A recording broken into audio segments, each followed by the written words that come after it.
Hello, good morning students. We are discussing chapter number 5, Laws of Motion, in which in the last video we have taken a brief idea about Newton's laws, that are Newton's first law, second law and third law. The next topic is conservation of momentum.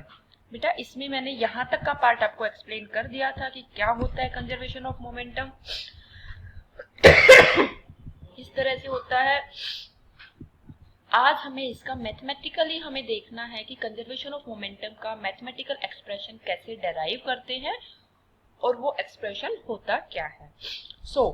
हमने कल देखा था बेटा the total momentum of an isolated system of interacting particles is conserved. It means कि जो भी हमारा system है वो आइसोलेट होना चाहिए। इट मीन्स कि उसके ऊपर बाहर से कोई भी एक्सटर्नल फोर्स अप्लाई नहीं होना चाहिए, बाहर की कोई भी चीजों का उसके अंदर इन्वॉल्व नहीं होना चाहिए। इंडिविजुअल पार्टिकल्स का मोमेंटम हो सकता है but net momentum should be conserve. तो अब इसके लिए हम देखते हैं बेटा, consider two bodies A and B जिनका initial momenta small p A small p B, और वो बॉडी कोलाइड करती है, उसके बाद वो दूर चले जाते हैं, पार्ट हो जाती है। फाइनल मोमेंटम उनका आता है p A dash and p B dash respectively. Then हम क्या बोलेंगे,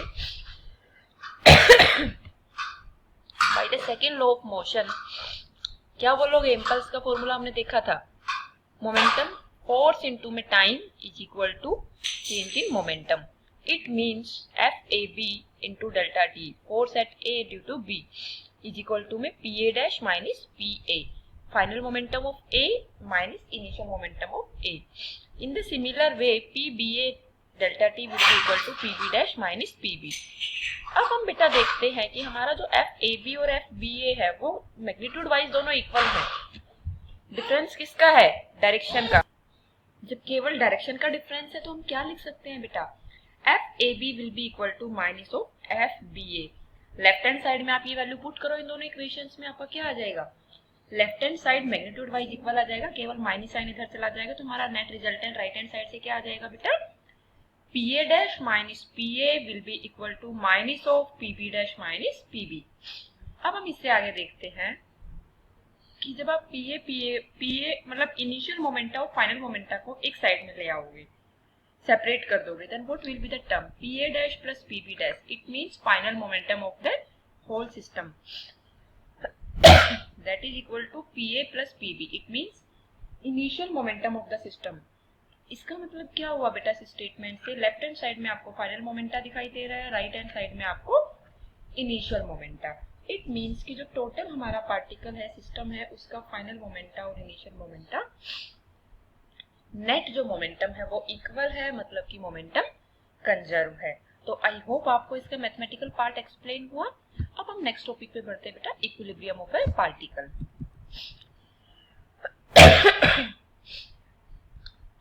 इक्विलिब्रियम ऑफ ए पार्टिकल के लिए हम क्या देखेंगे बेटा, पहले सबसे पहली बात आती है कि what is the meaning of this term equilibrium.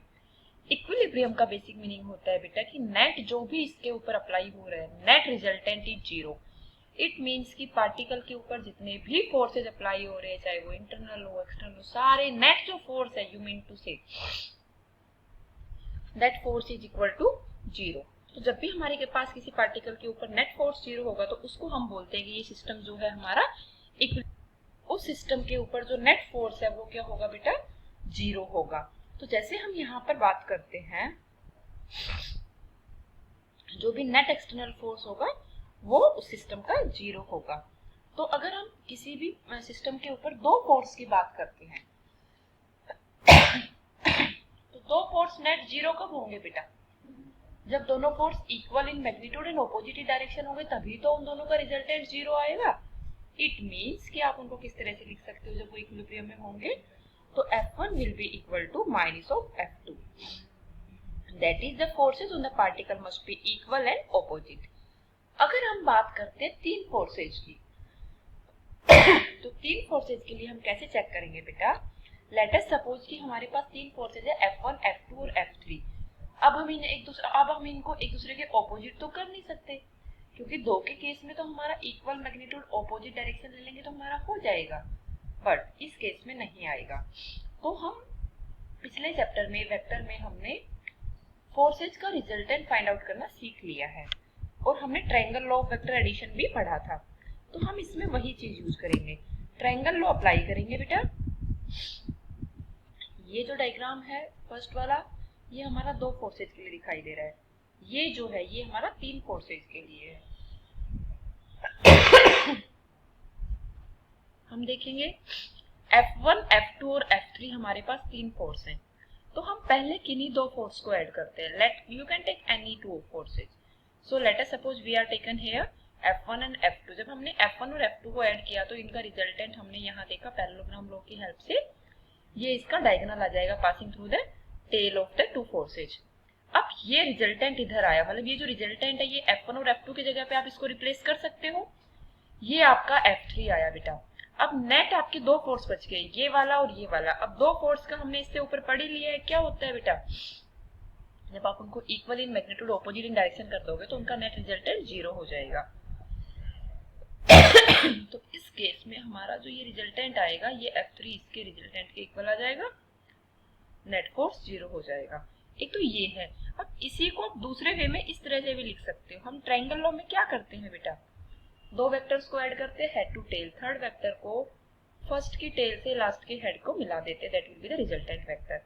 But here we are taking the vector sum of the forces should be equal to 0। यहाँ देखो the vector sum of the three forces should be equal to 0। इसका statement क्या दिया है बेटा, F1 plus F2 plus F3 will be equal to 0। लेकिन हमने जब ट्रायंगल लॉ पढ़ा था, अगर मैं R A B की टर्म्स में लूं तो कैसे देखा था, R is equal to A plus B। अब हमारा जो ये R होता था बेटा, इसमें देखो आप, हमारा R का जो डायरेक्शन होता है वो F3 के ऑपोजिट डायरेक्शन होता था। तो अगर हमने R की डायरेक्शन को इन्वर्ट कर दिया तो आप क्या लिख सकते हो, A plus B is equal to minus R।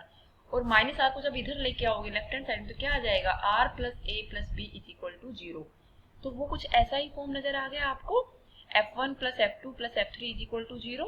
जब हम सारी टर्म्स को, मतलब यू कैन से कि जब हम ट्रायंगल की सारी साइड्स को एक पर्टिकुलर ऑर्डर में ले लेते हैं तो उनका जो नेट वेक्टर सम होगा दैट इज इक्वल टू 0। अब हमें पता है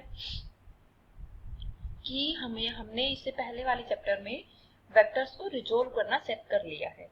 तो जब हमारा नेट वेक्टर सम 0 है, इट मींस कि वो पर्टिकुलर एक्सिस के अलोंग भी उसका नेट वेक्टर सम 0 होगा, तभी तो वो फोर्सेज इक्विलिब्रियम में होंगे। अदरवाइज तो वो जिस भी एक्सिस के अलोंग उनका नेट फोर्स 0 नहीं है, फाइनली जो हमारी बॉडी है वो उस पर्टिकुलर एक्सिस के अलोंग मूव कर जाएगी।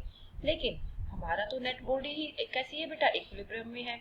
तो इस केस के लिए हमें क्या करना पड़ेगा कि हम देखते हैं कि उनका जो नेट फोर्स है that is also equal to 0। So you can see here x component, y component and z component are separated. So x component of all the three forces will be equal to F1x. It means x component of F1 force. F2x, x component of F2 is equal to 0. Similar way में y component 0 का addition 0 होगा, z component भी 0 होगा। अगर हमने ये चीज भी चेक कर ली, मतलब कि फोर्सेज का किसी भी डायरेक्शन में नेट फोर्स एग्जिस्ट नहीं कर रहा है, इट मीन्स हमारे जो फोर्सेज है वो कैसे हैं बेटा, इक्विलिब्रियम में। तो आई होप आपको इक्विलिब्रियम समझ आया। अभी हम इस क्वेश्चन की हेल्प से देखते हैं क्या दिया है इस क्वेश्चन में। ये कोई फिगर दी हुई है, A mass of 6 kg is suspended by a rope of 2 meter length from the ceiling. Ceiling मतलब आपकी, और जहाँ पे आपका फैन लगा होता है, सीलिंग छत। तो आपने आपकी सीलिंग से एक रोप को टाई अप किया हुआ है, उसकी लेंथ 2 मीटर है और आपने उसके ऊपर 6 केजी का मास सस्पेंड किया है। अब क्या बोला है बेटा, इससे आगे देखिए, A force of 50 Newton each in the horizontal direction is applied at the midpoint P of the rope. अब मिड पॉइंट 2 मीटर में से कहाँ होगा, 1 मीटर पे होगा। तो 1 मीटर की डिस्टेंस के ऊपर उसके हॉरिजॉन्टल डायरेक्शन में 50 न्यूटन का फोर्स अप्लाई किया होता है। यहाँ देखो इस डायग्राम में जहाँ मेरा कर्सर है बेटा, ये सीलिंग से बांधी है, ये 1 मीटर के ऊपर हॉरिजॉन्टल डायरेक्शन में 50 न्यूटन का फोर्स अप्लाई किया हुआ है। This particle is considered as P. What is the angle of rope makes with a vertical in equilibrium? अगर ये रोप इक्विलिब्रियम में है तो उसके साथ में वर्टिकल के साथ में इस रोप का एंगल कितना होगा। तो अब हम इसमें देखते हैं बेटा, हमें मास ऑफ द रोप हमें कंसिडर नहीं करना है क्योंकि 6 kg is very larger than the mass of the rope.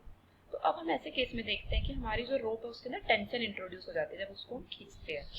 तो इसकी लेंथ 1 मीटर, इसकी लेंथ 1 मीटर, जो अपवर्ड डायरेक्शन में अपवर्ड वाली है इसके अंदर उधर जाएगा ऊपर साइड में, तो वो टेंशन T1, नीचे की डायरेक्शन में टेंशन T2।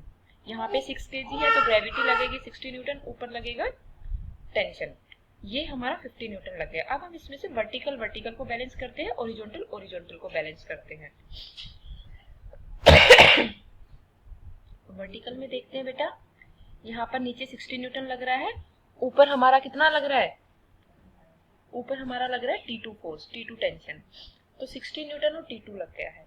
अब अगर हम देखते हैं ये वाला डायग्राम हमारा बेसिकली यहाँ पर बना है, तो T2 इज इक्वल टू 60 हो जाएगा। देखो T2 को हम पहले कैसे निकालेंगे, 6 इंटू 0, क्योंकि हमारा नीचे डायरेक्शन में ग्रेविटी के इक्वल भी तो है ना वो, ये हो जाएगा। अब अगर हम बात करते हैं P पॉइंट की, तो P पॉइंट के ऊपर हमारा T1 और T2 और एक ओरिजेंटल फोर्स, 3 फोर्स एक्ट कर रहे हैं, यहाँ आप देख सकते हो। ये है P पॉइंट, तो ये P1, ये T1, ये T2 डाउनवर्ड में, और ये 50 न्यूटन।